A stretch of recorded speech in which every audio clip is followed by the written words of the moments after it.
Jadi semua syarat itu ambo penuhi, tidak ada kekurangan sedikit pun.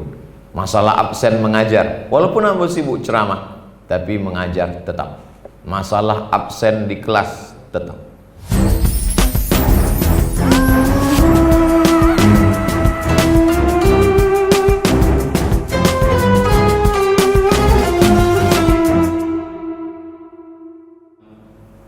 Tak dapat saya sebut satu persatu keluarga besar ASN Kabupaten 50 kota yang besar tak dihimbau gelar, yang kecil tak dapat disebut nama. Insya Allah semuanya dimuliakan Allah Subhanahu wa Ta'ala. Amin ya Rabbal Alamin. Tadi Pak Sekda ada menyinggung sedikit tentang ASN. Kalau ada orang sama-sama ganteng, sama-sama kaya, sama-sama S3, mau meminang anak gadis, tapi yang satu ASN, yang satu tidak, kira-kira yang diterima yang ASN atau yang tidak? ASN. Begitulah hebatnya ASN. Gimana kabar anak ibu? Alhamdulillah Pak Ustadz, sudah selesai kuliahnya, IP-nya 4, berprestasi, kemarin menjadi pelajar terbaik. Tapi kenapa Bu belum ASN? ASN seolah-olah menjadi cita-cita tertinggi orang tua. Ustaz kok tahu? Ama ambo itu. Ambo disuruhnya ikut tes, mesti jadi PNS. Dulu ustaz-ustaz buya-buya awak berceramah bahwa kalau manusia iko mati maka sadonya putui, tapi ada 3 nan tetap mengalir. Nang pertama sedekah jariah, nang kedua ilmu nan bermanfaat, nang ketiga anak nan soleh. Ada cile ASN. Yang mati gajinya mengalir. Itulah mau ke ibu-ibu kau ingin balaki ASN. Ndak putuinya dengan kematian. Jadi ASN itu adalah nikmat yang besar. Tapi yang tahu menghargai nikmat ASN itu siapa? Orang nan ikut berkali-kali indak lulus. Orang yang ikut tes, lulus, punya gaji pokok, dapat uang tunjangan, dapat uang SPPD, dapat gaji 13, uang sipak, uang sundul, uang tanduk, uang, maka dia tidak merasa ASN ini sebagai nikmat yang besar. Maka kalau orang yang tidak ASN itu menyebut alhamdulillahnya 33 kali, maka ASN mesti sampai 33 kali. Nyo mesti lebih banyak. Kenapa? Karena tidak semua orang mendapat nikmat ASN ini. Maka sebagai syukur kepada Allah kita ucapkan alhamdulillahirabbil alamin.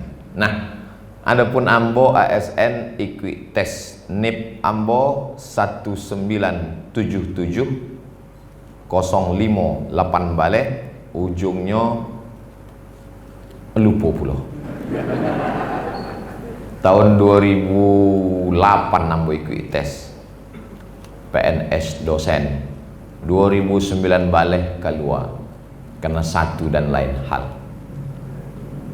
Tapi menjadi PNS ASN adalah sesuatu bagi ambo pengabdian kepada negara. Tapi bukan berarti saya sudah keluar dari PNS ASN ambo tidak mengabdi. Ruang pengabdian yang lebih luas. Yang jelas ambo selama PNS ASN tidak pernah melanggar disiplin. Ambo ASN di Fakultas Usuluddin, jumlah dosennya 60 kurang. Setiap semester dosen melaporkan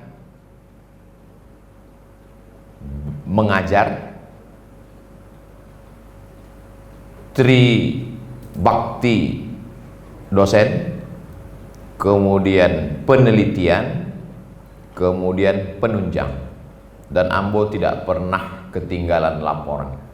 Setiap laporan beban kinerja dosen BKD setiap 6 bulan sekali, Ambo dosen yang pertama menyetorkan. Ustadz tahu dari mana? Sebab nampak Ambo di daftar. Yang pertama menyetor Abdul Somad. Masalah mengurus kenaikan pangkat, itu juga Ambo masuk pakai ijazah S2, maka golongan 3B. Sesudah itu naik 3C, sesudah itu naik 3D. Waktu mengurus 3D, di antara kawan-kawan ampunan petamu 3D. Pas mau mengurus ke ampe A, mentok. Kata bagian kepegawaian, Ustadz tidak bisa ampe A sebelum doktor.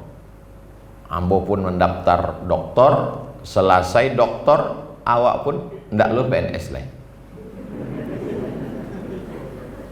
Jadi semua syarat itu Ambo penuhi. Tidak ada kekurangan sedikit pun. Masalah absen mengajar, walaupun Ambo sibuk ceramah, tapi mengajar tetap. Masalah absen di kelas tetap. Nah ini, jadi kalau Ambo nanti berceramah mengatakan tentang disiplin, lalu terlintas di hati ASN, apa Ustadz Somad kau cerita disiplin? Ini kan ndak ASN. Ambo ASN pernah dulu. Bapak-bapak, ibu-ibu, hadirin hadirat yang dimuliakan Allah Subhanahu wa taala, kini awak sudah sampai tanggal 22 Sya'ban. Insya Allah tanggal 29 Sya'ban semua saksi tersumpah dari Sabang sampai Papua yang disumpah oleh Majelis Ulama Indonesia, Kementerian Agama, wallahi tallahi billahi, dan orangnya diperiksa secara fisik dan mental sehat, maka mereka menengok, mengintip anak bulan. Bulan itu kalau nyebule namanya badar, kalau bulan sabit namanya hilal. Yang ingin diintai pada tanggal 29 itu nanti adalah hilal. Maka kalau ada ibu-ibu nama suaminya hilal, jangan diagi keluar, sebab ini sedang dicari orang. Teropongnya kalau di Pekanbaru dipasang di Jalan Sudirman, di gedung nan paling tertinggi di lantai atas dipasang orang tu teropong. Harago teropong iko 50 juta. Sejak di Bali sampai kini alun pernah mancaliat anak bulan. Asal dipasang nampak pucuk-pucuk sawit aja. Dipasang sekali lagi asok. Adolo nama membuat update status dipasang, dibuatnya komen di atas, gaji 13 sudah kelihatan. Karena dalam hadis Nabi disawi sumu li ru'yatih, berpuasalah kamu setelah melihat anak bulan. Maka lembaga itu disebut dengan Badan Hisab dan Ru'yah Muhammadiyah, organisasi sosial kemasyarakatan agama, memakai metode hisab. Ilmu hisab adalah ilmu falak, ilmu astronomi. Untuk mendukung dipakai dua-duanya, maka namanya ilmu hisab, dan di Kementerian Agama Badan Hisab dan Ru'yah. Nah, setelah mereka bersidang, bersaksilah dua orang saksi yang melihat tadi, maka Kementerian Agama, Majelis Ulama Indonesia, Nahdlatul Ulama, Persatuan Tarbiyah Islamiyah, Muhammadiyah, Persatuan Islam Persis, Al-Jamiatul Wasliyah, Matlaul Anwar bersidang, namanya sidang itsbat, menetapkan 1 Ramadan. Biasanya penampakan hilal itu sore, petang, malam diumumkan, maka malam itu sudah dianggap sebagai malam bulan suci Ramadan. Karena kalau Januari, Februari, Maret, April itu pertukarannya jam 2 waleh malam, malam tahun baru. Tapi kalau Muharram, Safar, Rabiul Awal itu awal kalendernya di waktu maghrib. Ambo pribadi tidak mengajak kita untuk membeli teropong, bukan itu maksudnya. Ati Allah, taatlah kepada Allah, wa atiur Rasul, taatlah kepada Rasulullah, wa ulil amri. Ulil amri alim ulama. Wah. Saya tidak mau taat kepada ulil amri. Siapa lagi yang awak taati? Ulil amri ulama awak, itulah yang awak taati, yang dilegalisir oleh Kementerian Agama. Adapun proses bagaimana mereka menghitung dan menilai serta melihat anak bulan itu berat. Jadi kata orang di Kementerian Agama, bagian Badan Hisab dan Ruqyah, menghitung berapa derajat, bagaimana cara menengok bulan, ini berat, biar kami aja. Jadi awak tinggal mengikuti aja. Kadang kita ini semuanya mau ikut campur urusan orang. Tapi pas naik pesawat, dia tidak pernah maklum. Iya Pak, tadilah Pak Sawi akan, sedangkan Ambo bertahan situ sampai akan sholat Jumat.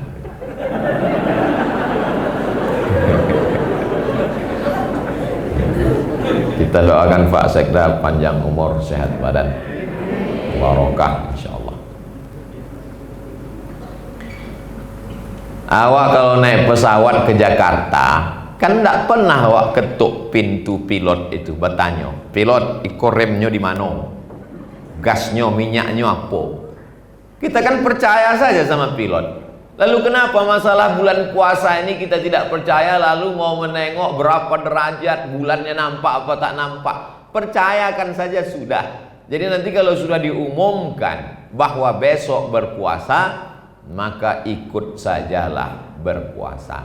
Nah, menjelang masuk ke dalam bulan suci Ramadan itu apa saja yang perlu kita persiapkan?